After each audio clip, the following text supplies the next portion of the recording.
Hello students, welcome to the political science tutorial class. In this class I am going to discuss with you the topic RTI and its application. The outline of the lecture is that I will be discussing with you the meaning and the aim of RTI, and later part it will deal with the application process of RTI. To start with the meaning and the aim of RTI. RTI, it is basically an act.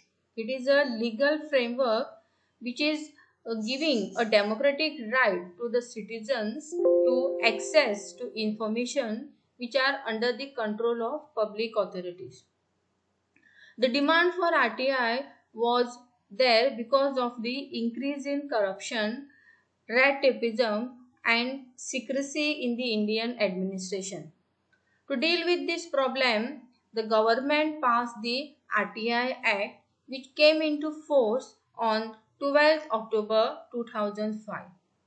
The aim of RTI is to promote the transparency and accountability in the functioning of every public authority. So with this RTI Act, now the citizens of the country have right to access to all the information which are under the control of any public authority. But all the information is not given under the RTI. Some information are excluded or exempted under the RTI Act. So first try to understand who are these public authority. Public authority is nothing but it is a body which is constituted under the constitution, or it is a position which is uh, formed under the parliamentary act, state act or any other law under the constitution. And the information which is excluded or exempted under the RTI are pertaining to the security of India and some information which is related to the personal life of any individual. Now, RTI has clearly described what is the information under RTI which the citizen can ask. So RTI says any information which is in the form of records, documents, memos, emails, opinions which are recorded, advices which are given and they are recorded, press releases, circulars, orders, logbooks, contracts, reports, papers, samples, models, data material in any form of electronic form. So all such type of written and recorded information the citizen can ask under the RTI. How one can access to the information under RTI? So the person who is interested to know the information under RTI, he can inspect government work, document and records personally. Information can be also obtained in the form of diskette sets, floppies, tapes, video cassettes, printouts or photocopies. However, certain process of RTI application the applicant has to follow under RTI. So whenever a citizen wants to have an information from any public organization, he has to write an RTI application. So that RTI application should always be addressed to the public information officer. So every government organization will have one public authority who is responsible to give the information under RTI, and that public authority is called as a public information officer. So you cannot address your RTI application as to the director, to the assistant director. No, you have to address your RTI application only by stating to the public information officer and write down the clear address of that office from which you have to know the information.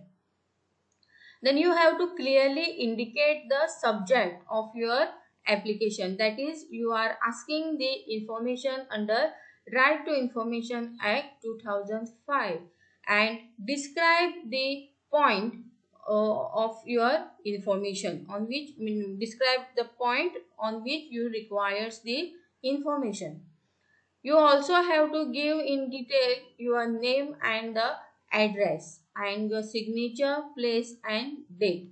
Your application will not be complete unless and until you paste rupees 10 code stamp. So it is very important. Without rupees 10 code stamp, you try to submit your application, then it will be rejected by that public information officer.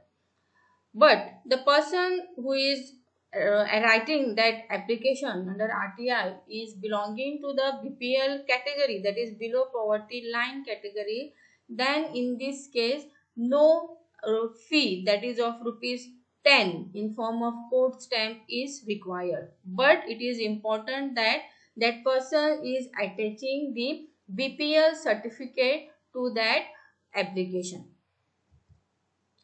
Certain time frame is prescribed under RTI. In normal case, normal RTI application, then within 30 days, the public information officer has to reply to your application. Then if the meaning the information you have asked, it is going through APIO, that is Assistant Public Information Officer, who is outside the office, then 35 days is with the Public Information Officer to reply to your application. 40 days in case of third party information, 45 days in case the information asked pertaining to the corruption and violation of human rights, and 48 hours, that is 2 days, if the information asked is pertaining to someone's life and liberty. In case the public information officer fails to reply to the application within this given time, then that public information officer is liable for a punishment that may be a punishment of fee. Fee structure of RTI: application fee which is non-refundable, that is rupees code stamp of rupees 10 you have to paste. Then publication actual price to be paid. If the photocopy, that is Xerox, is taken on A4 size, then rupees 2 per page has to be paid by the applicant, then the information is given. If the photocopy, that is Xerox, is taken on A3 size paper, then actual cost involved in the Xerox. Record inspection: if the person is sitting in the office and inspecting the information under RTI, then for first hour of inspection no charges is taken, but after first hour, every hour rupees 5 is charged. Now, who are responsible for facilitating the RTI? So, first step involved in RTI, that is writing your application to the public information officer. If you are not satisfied with the information given by the public information officer, then you can apply your same follow-up to your same application to the first appellate authority. First appellate authority is always the senior most rank officer in that organization, in the same organization wherein there is a public information officer. If you are not satisfied with the information given by the first appellate authority as well, then you apply it to the State Information Commission. If you are not satisfied with the State Information Commission, because every state is having its own State Information Commission to under RTI. If you are not satisfied with the State Information Commission as well, then you can file your case in High Court. If you are not satisfied with High Court, then it is the Supreme Court, and whatever decision, judgment given by the Supreme Court is binding on the applicant.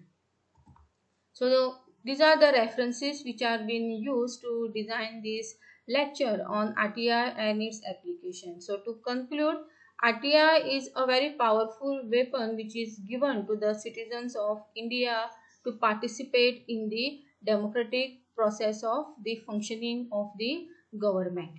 Thank you.